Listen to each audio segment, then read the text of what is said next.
Jeste li čuli za Windows? Što znači ta riječ u svijetu računala? Vjerujem da već znate da je to nekakvi operacijski sustav pod kojim određena računala rade. Naprimjer, ova naša stolna računala ili laptopi. Pa kad govorimo o računalnim programima, ima ih više vrsta, a danas ćemo vidjeti koje su vrste i za što one služe. Prije svega moramo definirati operacijski sustav. To je temeljni program koji upravlja računalom i uređajima koji su povezani s njime. Dakle, prvi put kad uključite tipku Power na računalu, podiže se operacijski sustav i tek onda možemo raditi sa svim ostalim programima. Koji bi bili poznati operacijski sustavi računala? Pa zacijelo ćemo staviti Windows SE na najpoznatiji, ali njih ima nekoliko vrsta. Ova zadnja s kojom mi sad radimo jesu Windows 10. Prije toga bila je verzija 8, prije toga 7 i još mnoge ranije. Osim Windowsa postoje još neki operacijski sustavi u računalima, a među poznatijima je svakako Unix, zatim je to macOS 11. verzija koja je trenutna i Linux kao jedan od slobodnih operacijskih sustava. Možemo ih i predstaviti, evo Windows 7 je jedan od najstabilnijih i najpoznatijih operacijskih sustava koje je proizveo Microsoft, izašao je 2009. godine. Inače, Windows je prva verzija izašla 1985. godine i zvala se Windows 1.0. Poslije sedmice došla je osmica, koja baš nije bila prihvaćena među korisnicima zbog nekakvih svojih nedostataka, te sadašnja verzija od 2015. godine pod nazivom Windows 10 najaktualnija. Osim Windowsa 10, spomenuli smo Unix. Unix zapravo ima jako puno svojih inačica, a 1971. je izašla prva verzija Unixa pod nazivom Unix Time Sharing System V1. Ovdje vidimo jednu inačicu koja se zove Solaris. U svijetu Apple vlada Mac OS, trenutna verzija 2020. godine koja je izašla, zove se Big Sur. Inače, prva verzija pod nazivom System One izašla je 1984. godine. Dakle, vjerojatno vam je i iPhone poznat, firma Apple proizvodi jedan i drugi proizvod. O tome ćemo nešto kasnije. Vrlo popularna, besplatna inačica operacijskih sustava je Linux. Linux se također dijeli u više različitih verzija, pa ova novija verzija iz 2020. godine zove se Focal Fossa. Inače, 1991. je bila prva verzija i zvala se Linux 0.02, nazvana po jednom gospodinu koji je bio tvorac tog operacijskog sustava, gospodina Linuxa. Tako da danas možemo podijeliti operacijske sustave prema tome jesu li otvoreni. Oni koji su otvoreni su za nas korisnike besplatni i možemo ih mijenjati. Među njima svakako treba spomenuti Linux, Ubuntu i OpenBSD. S druge strane postoje i oni operacijski sustavi koji se kupuju, zovemo ih još i komercijalni, dakle nisu besplatni i oni se u pravilu ne mogu mijenjati, zatvorenog su koda. Nama najpoznatiji s kojim se služimo je Microsoftov proizvod Windows, od Apple tu je Mac OS i spomenut ćemo Unix. Ovdje vidite i njihove ikone prema kojima su i prepoznatljivi ti proizvodi. Inače, Windows 10 je jako zgodan jer ima grafičko korisničko sučelje, što znači da omogućuje komunikaciju s računalom preko tipkovnice, miša ili zaslona. I to na način da zapravo upravljate sa ikonicama koje možete onda potezati po radnoj površini, premještati, možete ih pozivati, možete ih uklanjati, sve što želite. Prije tog vremena grafičkog korisničkog sučelja bilo je ovako sučelje koje nazivamo komandno sučelje i vi zapravo niste imali ništa osim tipkovnice, miš nije postojao, nisu postojale ikonice i morali ste upisivati naredbe koje računalo razumije, baš kao da pišete samo tekst. Također treba spomenuti da u modernim operativnim sustavima postoje i korisnički računi, Najčešće je to samo jedan korisnički račun ako niste dodavali, ali možete ih dodati više. A ovdje imate, na primjer, jedan korisnički račun je administrator, a ovaj drugi je Shao Ting. Radna površina je zapravo ono prvo što vidite kad se operacijski sustav podigne. U našem slučaju ovo je slika Windowsa i na toj radnoj površini postoje različite sličice koje nazivamo ikonama. Dakle, radna površina, još jedanput da kažemo, je glavno područje zaslona u sustavu Windows, a i u ostalim modernim grafičkim operativnim sustavima. Služi nam za rad s računalom i na nju uvijek stavljamo ili programe ili datoteke, a najčešće ove prečace, kojih ne bi smjelo biti previše na radnoj površini. Radnu površinu morate smatrati kao i radni stol. Na radnom stolu uvijek mora biti red i ne smije biti previše stvari. Sad ćemo vidjeti koje vrste ikonica postoje na radnoj površini. Što su ikone? Ikone su sličice, a one pak predstavljaju ili programe, nekad mape, nekad dokumente, možda uređaje, naredbe ili prečace. Pogledat ćemo ove ikone i pokušat ćemo ih definirati s lijeva na desno. Inače, prečac je ikona koja predstavlja vezu do neke stavke i on nije stavka kao takva na radnoj površini, nego je to samo veza ili put do nje. I upravo na ovoj lijevoj strani vidimo jednu takvu ikonicu prečaca i to prečaca programa Internet Explorer, mrežnog preglednika. Ikone prečaca prepoznajemo po tome što imaju ovu strelicu u lijevom donjem ćošku ikonice, prema tome se prepoznaju svi prečaci. Osim toga imamo i ikonu programa. Ovo je program pod nazivom Koš za smeće. Njegova je uloga vrlo jednostavna. Kad izbrišete nekakvu datoteku ili mapu, ona zapravo prvo odlazi u koš za smeće. I on se nanovo može pozvati, odnosno možete oporaviti te datoteke koje ste izbrisali. A ako ispraznite koš za smeće, onda više ne možete doći do tih datoteka. Sljedeća, treća ikonica je ikonica mape. Ona se prepoznaje najčešće po ovom žutom folderu ili fasciklu i u nju smještamo svoje datoteke ili podmape. Isto tako prepoznajemo ikonu dokumenta kojeg napravimo. Mi kao korisnici, recimo da smo u Wordu izradili nekakvu datoteku i nju spremamo na računalu, ona bi izgledala ovako. Dakle, to je ikona dokumenta. I zadnja po redu koja je prikazana je ikona prečaca mape. Što vidimo, s lijeve strane je ikona mape, nema ove strelice dolje lijevo, a skroz desno je ikona prečaca koju prepoznamo upravo po toj strelici koja se nalazi u lijevom kutu ove ikonice. Spremnici računala su najčešće prikazani i u Windowsima. Možemo vidjeti kad kliknemo na program ovaj PC i onda se pokazuju uređaji i pogoni. To su dakle diskovi koji su instalirani u našem računalu, a isto tako mogu biti prikazani i dodatni spremnici kao što je USB stick, možda smartphone ili nekakva kartica, memorijska kartica. Programska traka uvijek nalazi se najčešće dolje i s lijeva na desno ako gledamo ove ikone, prva ikona u obliku prozora se zapravo zove Start menu i preko nje možemo doći do svih programa koje smo instalirali. Također imamo i ovu ikonu povećala koja služi za pretraživanje. Tu možemo upisati naziv nekakve datoteke pa i programa koje želimo pronaći i vrlo brzo ako se nalazi u računalu će biti pronađeno. Svi aktivni programi, dakle otvoreni programi u Windowsima se vide na programskoj traci, tako da imate dolje ovu crticu malo svjetlije boje.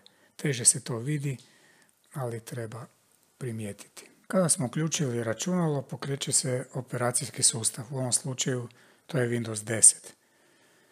Windows 10 prepoznatljiv je po svom izgledu, prije svega po slici koju ćete vidjeti koja se proteže po radnoj površini. To je pozadinska slika koja se može mijenjati, što ćemo vidjeti malo kasnije.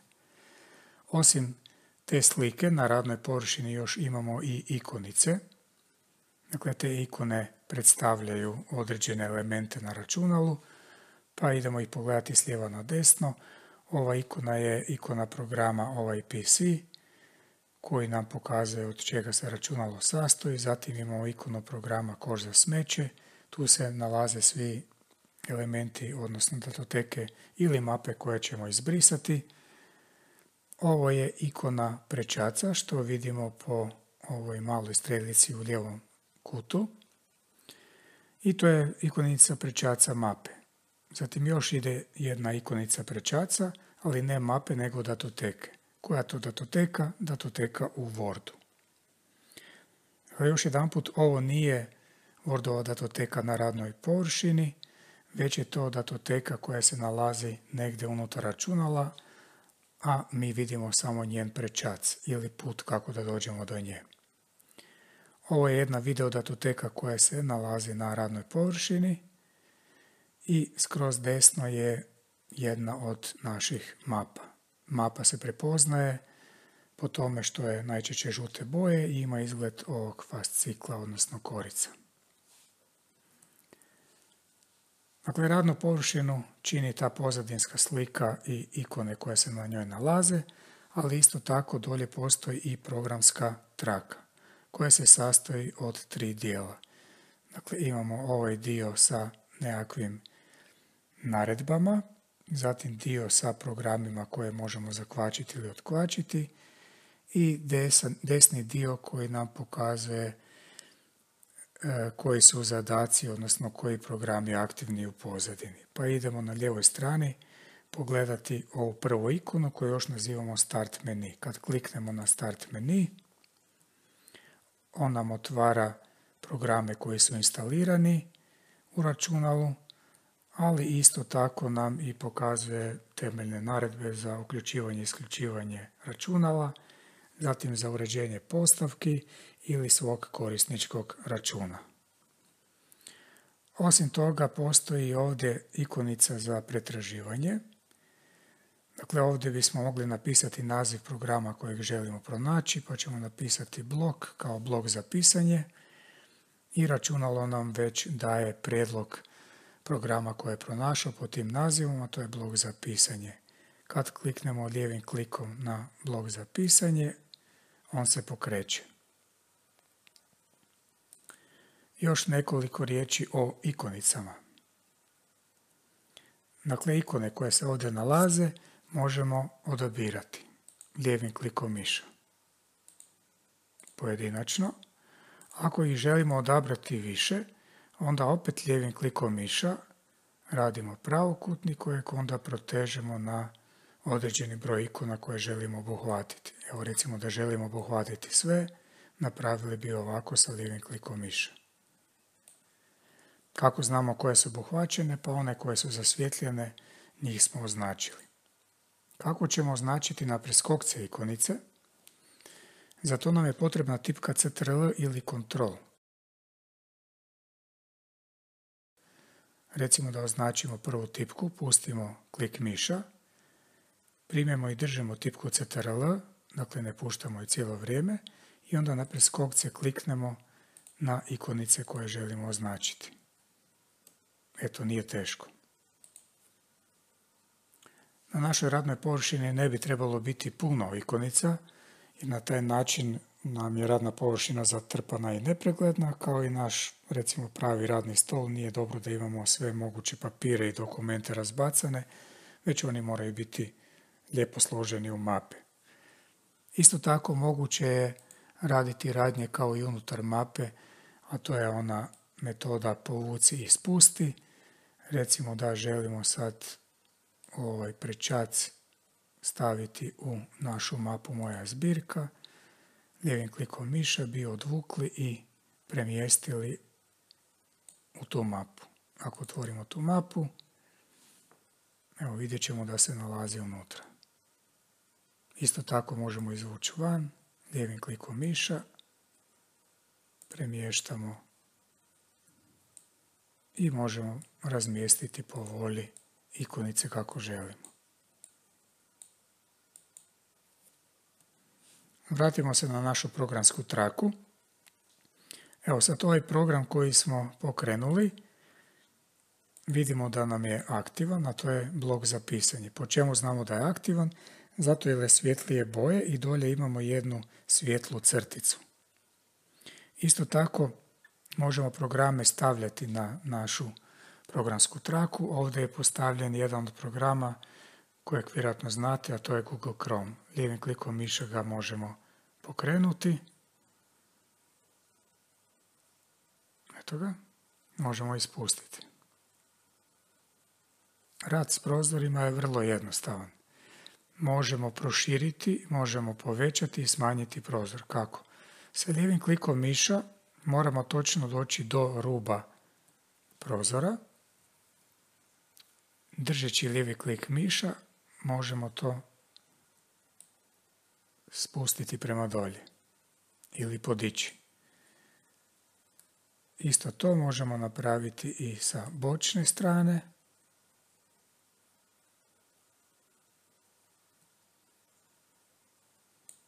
S lijeve i desne.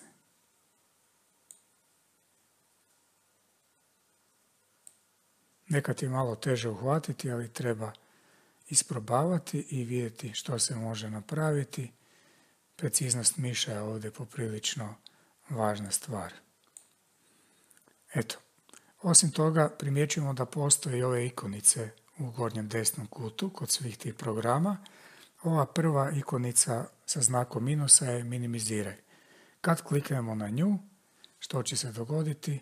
Dakle, program se vraća na programsku traku. Kako ga možemo natrag povratiti? Sa lijevim klikom miša vraća se u ovo prijašnje stanje.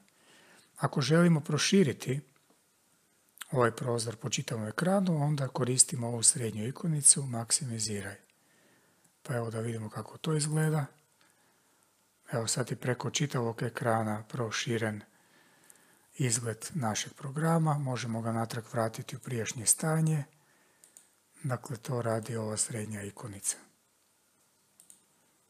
I ova treća po redu sa X-ićem znači zatvori. Sad kad kliknemo na gumbić zatvori, zato je crvene boje jer to znači da ćemo sad zatvoriti program, on nestaje sa dolje programske trake.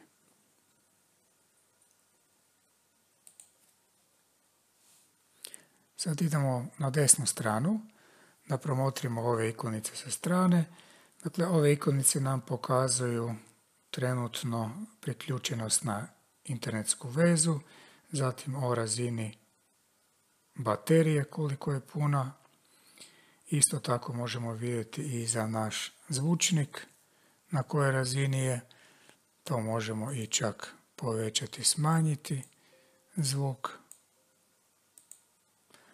Zatim neki priključni uređaji koji su ovdje priključeni i još neke druge elemente koje sami možemo staviti u tu traku zadataka.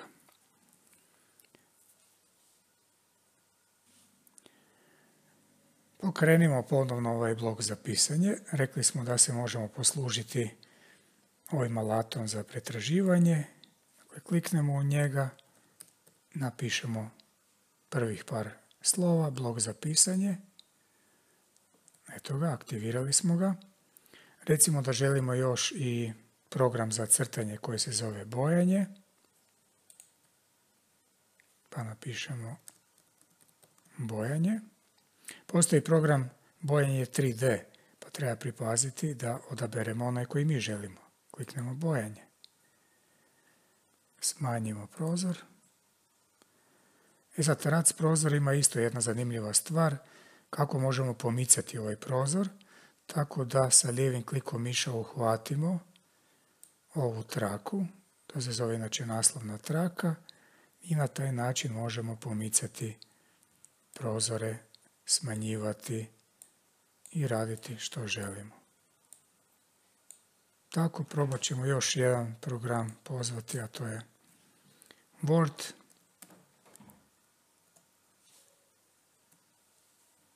Evo, Word se pokreće. Isto prilagodimo veličinu ako već nije. Tako. Sad imamo 4 aktivna programa što vidimo dolje u programskoj traci. Dakle, Google Chrome, blok za pisanje, bojanje i Word. Ima jedna zanimljiva stvar u novim Windowsima, a to je počelo sa Windowsima 7, kako možemo prikazati sve te programčiće. Ima jedna zanimljiva stvar u Windowsima 10, a posebno lijepo izgleda u Windowsima 7, zove se Aero. Dakle, kad želimo izmjenjivati se između naših otvorenih programa, postoji jedna tipka lijevo od razmaknice, zove se Alt. Držimo tipku Alt,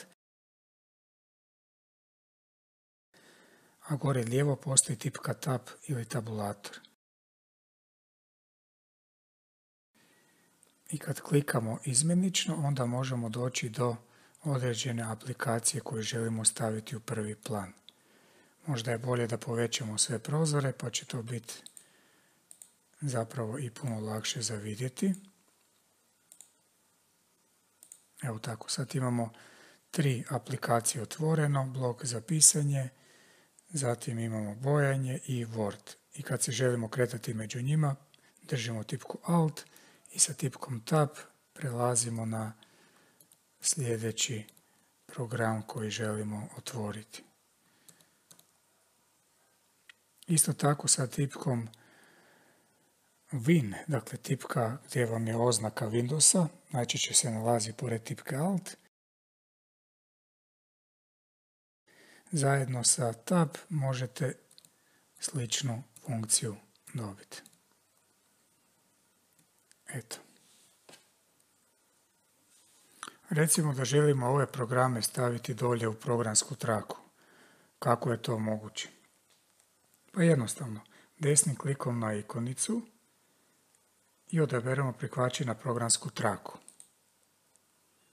Isto tako i za bojanje, desni klik, prikvači na programsku traku i za blok za pisanje, desni klik, prikvači na programsku traku. Idemo sad zatvoriti sve te programe i pogledajte što se događa sa programskom trakom dolje. Dakle, mi smo sad zatvorili sve programe, ali njihove ikonice kao neki prečaci ostaju dolje. I mi kad želimo pozvati bilo koji program, više ga ne moramo tražiti, nego jednostavno dolje kliknemo i on se već pokreće. Naravno, nije to baš pametno prenatrpati dolje, to radite sa najčešće korištenim programima, vrlo često to se mrežni preglednici stavljaju. Sad, pitanje je kako onda se riješiti toga, kako to maknuti. Ponovno desnim klikom, otkvači iz programske trake, s lijevim klikom to označimo. Desni klik i otkvači iz programske trake, potvrdimo. I još jedan put. Eto, sad smo vratili sve kako je bilo. Rad s prozorima ima još jednu prednost, pa ćemo mi ponovno pozvati program Word i recimo da želimo pokrenuti bojanje.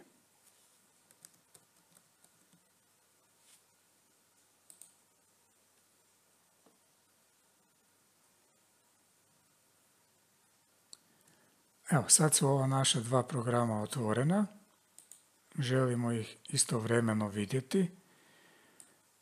Pa onda u prijašnjim starijim verzijama Windowsa morali ste si namještati rubove svakog od tih programa da vam podjednako zauzmu prostora po cijelom ekranu. Međutim, u Windowsima, suvremenima od 7. nadalje, oni to rade za nas. Kako? Sa lijevim klikom miša uhvatite za naslovnu traku i skroz lijevo idete do samog ruba i kad se dogodi ovaj sudar sa rubom, vidite, onda otpustite lijevi klik. A s desnim klikom samo kliknete na sljedeći okvir koji želite da se pojavi s desne strane i Windows automatski točno na pola razmijeste ova 2 okvira. Kad ih želite nanovo povećati ili smanjiti, to uvijek možete i sami napraviti.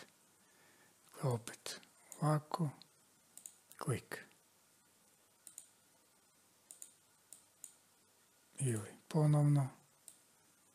Ako ih hoćemo drugčije porazmjestiti, i to možemo napraviti. Sad možemo zatvoriti sve aplikacije. Nećemo spremati promjene.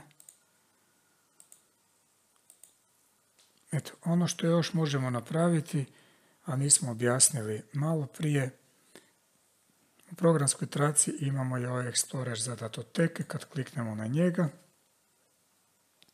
pokreće se Explorer za datoteke i on nam omogućava da pretražujemo naše mape koje smo radili i što sve imamo od datoteka. Također na kartici prikaz možemo mijenjati izgled naših ikona. Dakle, kartica prikaz, gore male ikone, velike ikone, popis, srednje ikone, detalje, pločice ili sadržaj. Najpametnije je staviti na detalje. Zašto? Jer onda vidimo recimo naziv datoteke, vidimo datum izmjene, vrstu datoteke i veličinu. Pa ćemo i mi tako ostaviti.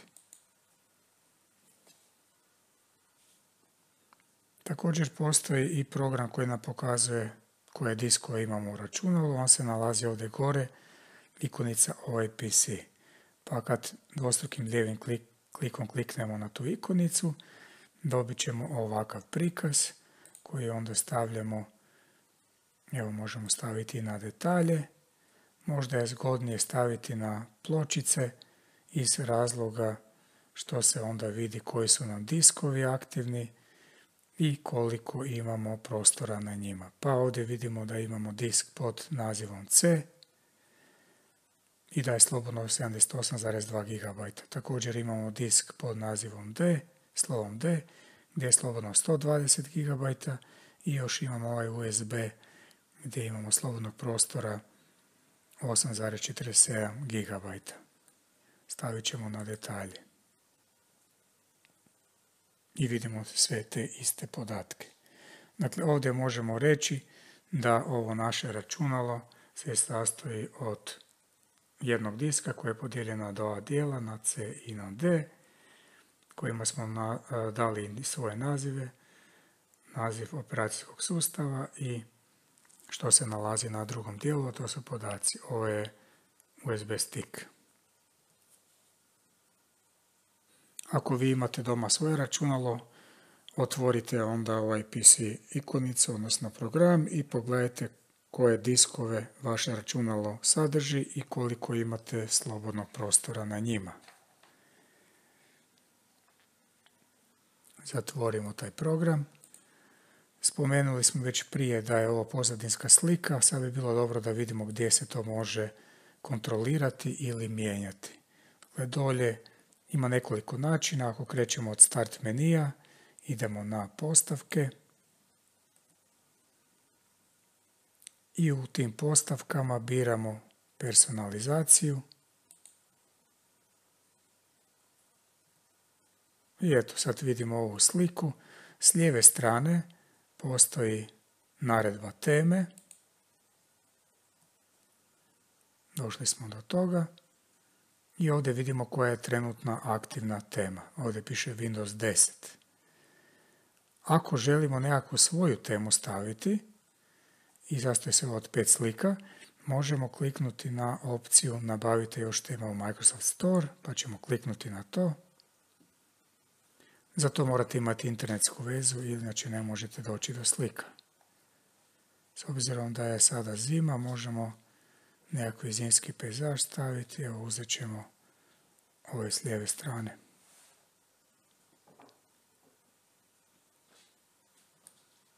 Isto je bitno primijetiti da je besplatno, da se ne plaća. Kliknemo na ikonicu dohvati.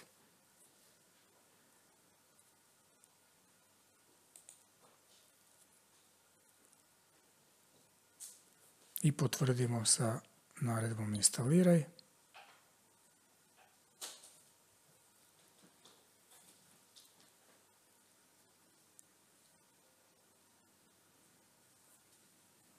Kad je gotovo, kliknemo na primjeni. Zatvorimo taj program s postavkama i u pozadini bi trebali vidjeti nešto novo. Ako ne vidimo, ponovno se vraćamo na postavke.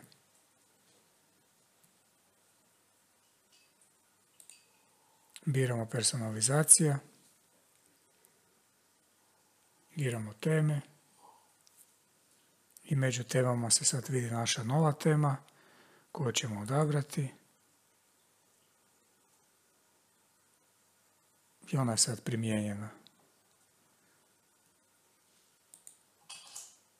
Eto, možemo i vidjeti koje su slike desnim klikom. Biramo sljedeće pozadine radne površine.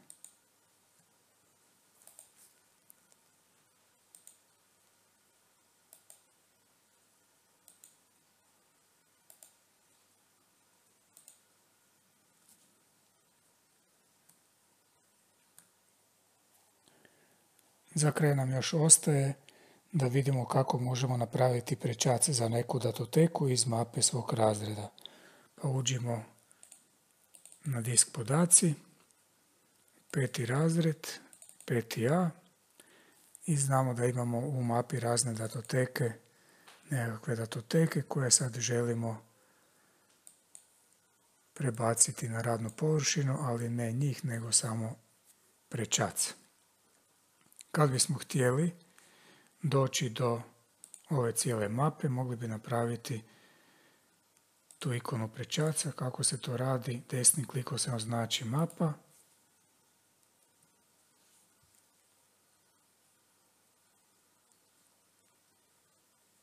Dolje niže imate naredbu stvori prečac.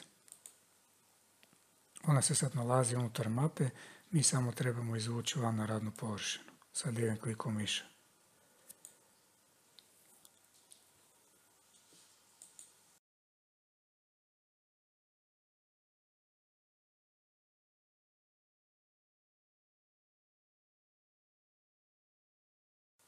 Evo, zatvoreno.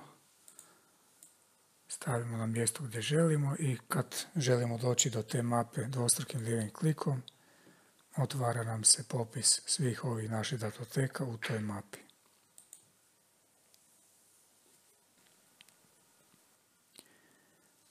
Dakle, operacijski sustav je temeljni program bez kojeg ne bi moglo ništa funkcionirati u računalu. Dakle, mi ne bismo mogli niti mape stvarati, ni premještati, ni kopirati. A kad imamo te Windows ili operacijski sustav, onda možemo instalirati nekakve programe po svojoj volji. Pa možemo instalirati program za crtanje, možemo instalirati program za slušanje glazbe, gledanje filmova, za pisanje teksta itd. Te programe koje mi kao korisnici instaliramo, ti se programi nazivaju korisnički programi. Oni su namijenjeni za te određene poslove koje želimo raditi. Oni nisu nužni za rad računala, ali su nam potrebni za svakodnevni rad. Neki od njih tu su i bojanje, program za crtanje koji su inače dio operacijskog sustava, Google Chrome je program koji moramo sami instalirati i on je mrežni preglednik za pretraživanje internetskih stranica. Također Word je jedan program kojeg moramo instalirati, služi nam za pisanje i uređivanje teksta.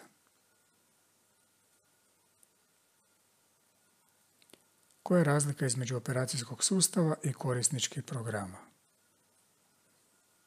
Rekli smo da bez operacijskog sustava računalo ne bi moglo raditi, ne bi ga mogli koristiti, a korisnički programi nisu nužni za rad računala, već ih koristimo za određene zadaće ili potrebe, kao što je pisanje teksta, igranje igrica, slušanje glazbe. Što je radna površina i od čega se sastoji? Rekli smo da je radna površina glavno područje zaslona u sustavu Windows i sastoji se od pozadinske slike, odnosno teme i ikona koje se nalaze na njoj. Dolje pri dnu još postoji i programska traka. Kako ćeš prepoznati ikonu prečaca na radnoj površini? Vrlo jednostavno se može prepoznati ikona prečaca jer ima u lijevom donjem ćošku znak strelice. Kako ćeš označiti više nesusjednih ikona na radnoj površini? To se mora raditi sa tipkom CTRL ili Ctrl i lijevim klikom miša označavamo na preskokce ikone koje želimo. Koja je razlika između gumba za otvoreni i aktivni program na programskoj traci? Aktivni program ima podcrtanu i svjetliju ikonu, što vidimo zadnje dvije desno ikonice.